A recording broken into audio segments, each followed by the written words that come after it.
ehekutibo po, ang Pangulo, hindi po naaantala ang mga proyekto.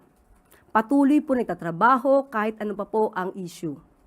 Maliban lamang po kung may mga taong gusto talaga maantala ang proyekto ng Pangulo. Pero siyempre po, yan po ay lalabanan.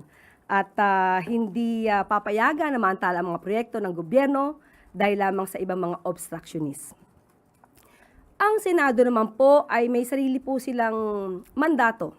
Alam po nila ang kanilang schedule at alam din po nila ang trabaho nila bilang impeachment court at bilang isang legislative body.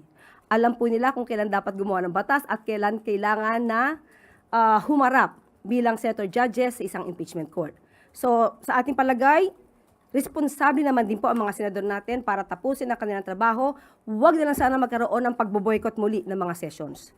Ang pagpapaigting ng accountability and transparency para sa mga public servants, ito naman ay para sa taong bayan.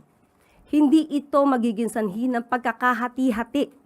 Ang magiging ugat lang naman ng pagkakahati-hati ng mga Pilipino ay kung mayroong mga taong gumagawa ng fake news at mga taong gustong itago o mag-cover up ng mga ebidensya para makalusot ang kanilang mga pinupuon o iniidolo.